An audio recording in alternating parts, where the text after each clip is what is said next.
From Society Girl Saves the World and Desimovies.biz.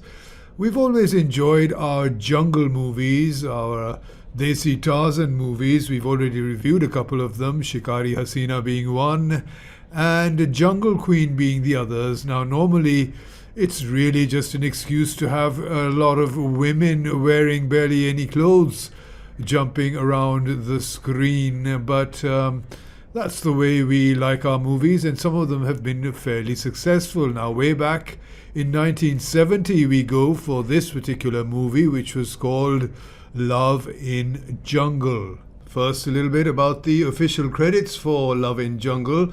It was a Traders production from 1969. The film was, however, released in 1970. It was A.W. Khwaja Presents Love in Jungle, produced by Rehan Ayub and directed by a man called Akkoo, and the music was by Tasadduq. It starred Aaliya, Azeem, Nanna and Adeeb, along with Shahida, Niggo, Rubina, Bhuta Khan, Farooq Ali, Rana, Mumtaz, Ansar, Bashir and Manzoor Ali. There was a guest performance by Madam Zeenat.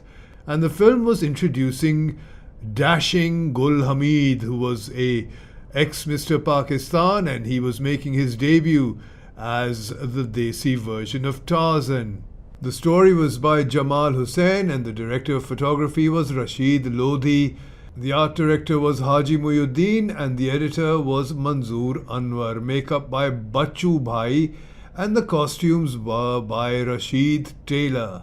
And the screenplay and the dialogue and songs were by Fayaz Hashmi. The film's songs were sung by Ahmad Rushdi, Mala and Gul-e-Rana. Recorded on the RCA sound system, it was produced and processed at the Avenue Studios on Multan Road in Lahore, which in those days was part of West Pakistan.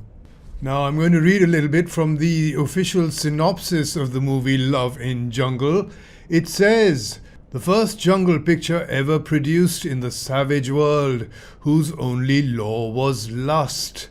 Sounds a bit like modern day Pakistan to me. A film full of adventure, thrill and action, a story of the refugees. A young girl is deprived of her mother's love. What would she do all alone in the world full of blood and slaughter? But the girl does not lose courage, and disguised as a boy, she joins a refugees' caravan. Fate plays a huge hand once again, and Shahana, played by Aaliya, and Salim, played by Azeem, and Nanna are separated from the rest of the caravan and are castaways on an island. An island which is abundant with wild animal life, which is ruled by the daring Tarzan, Gul Hameed. The lovely green and romantic atmosphere gives birth to the pure love between Shahana and Salim. At the same time, Tarzan takes a fancy to the charm and beauty of Shahana. Shahana is abducted by Sharumba, played by Adeeb, one of the fearful natives of the jungle. What could she do? She was helpless. She was about to be sacrificed to the god of natives. This was the way it was in Love in Jungle. So, Love in Jungle arrived in 1970, hitting many screens across the country with much fanfare.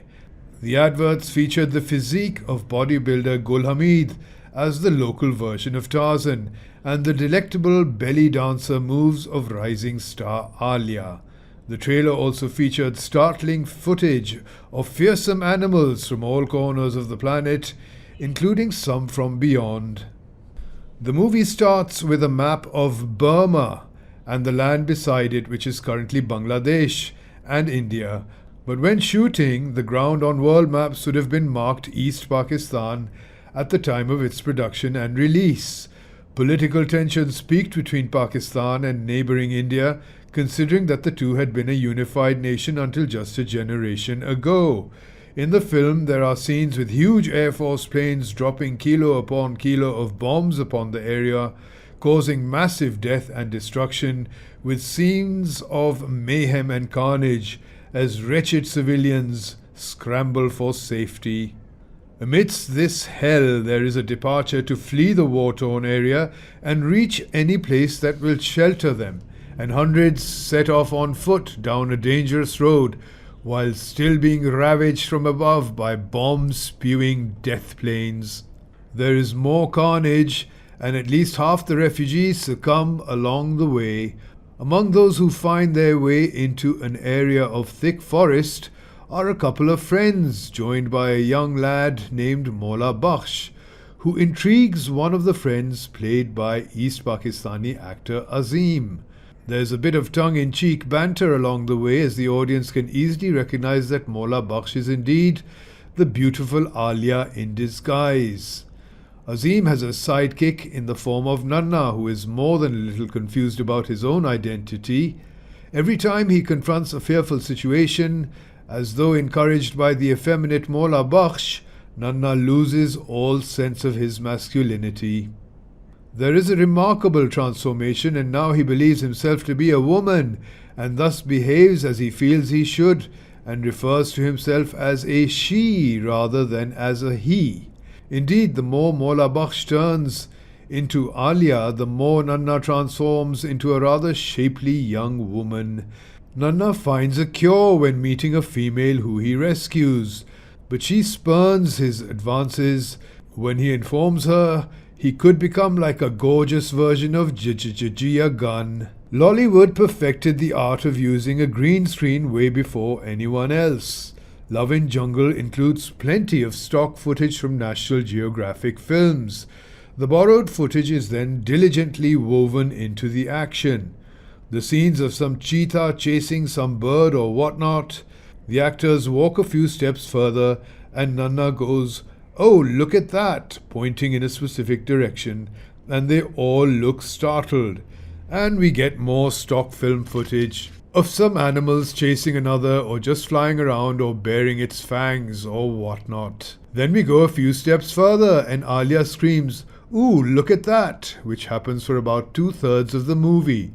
The rest of the show is crammed with some songs and dances, and some villainous, nasty tribal sorts who are ugly, deceitful, and evil, a bit like New Yorkers on a bad day. They live in straw huts and have the obligatory nasty mask faces and Indian-style teepee thingies as furniture, godless heathens. They also shout a lot and behave a little like Serena Williams when she's being thrashed and then riled for being called a cheat. Occasionally they cause a problem or two along the way, like capturing our friends or running away with Aaliya. But perhaps their worst habit is that they are prone to laughing very loudly to make sure you are very clear in your mind that they are rather nasty people. Let's say they revel in being offensive, ugly, and very, very loud. They also like to make themselves appear dark for reasons best known to them. The result is duly menacing, though. People could look at this film today and find a lot that is politically incorrect. Still, it was a different world back then.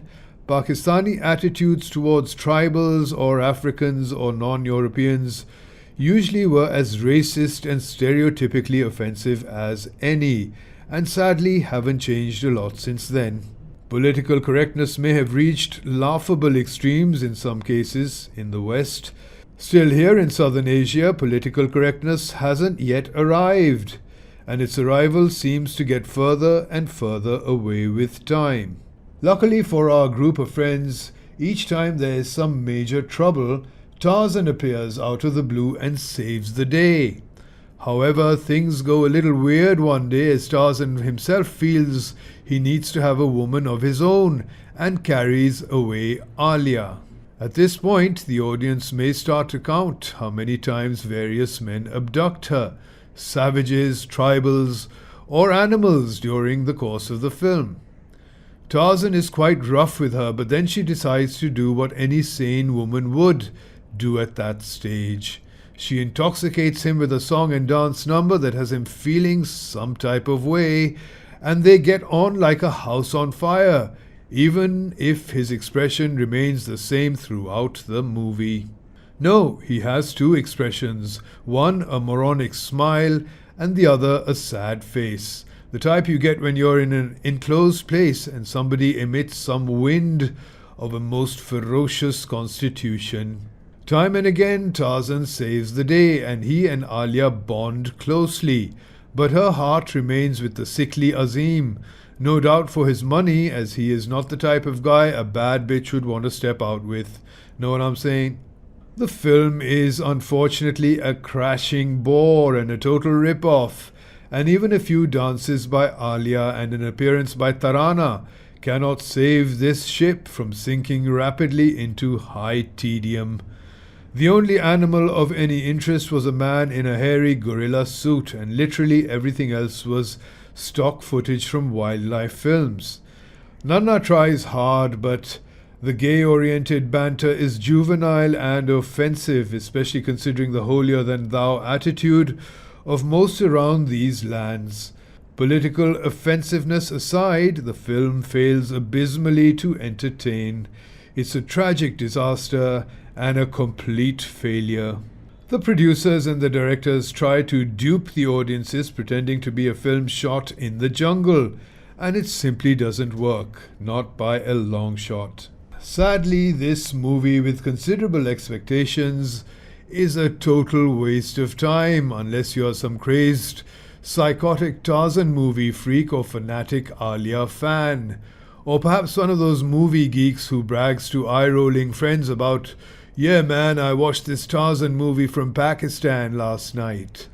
In which case, long may you thrive and follow our reviews. So that brings us to the end of this brief but to the point review of the film Love in Jungle from 1970.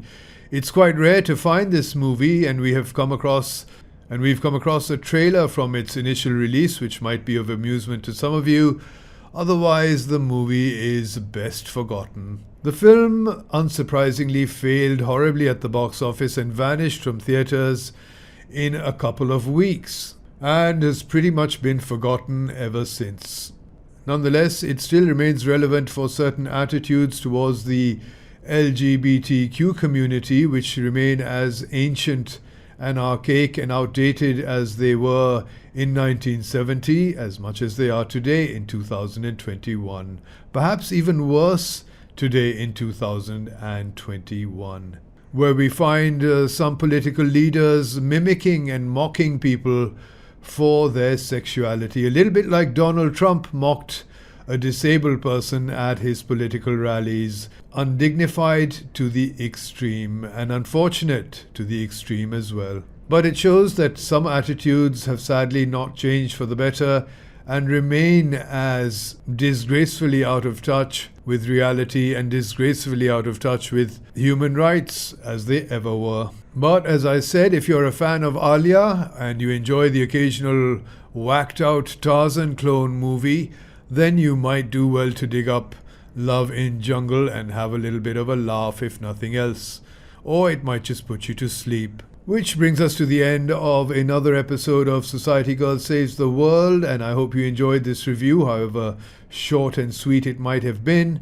and that you will be back for some more of the same sometime in the near future. Until then, please stay safe, even though it's a little bit unsafe these days in an environment bristling with hatred and judgmental old men trying to force their views and ram their views down everyone else's throat.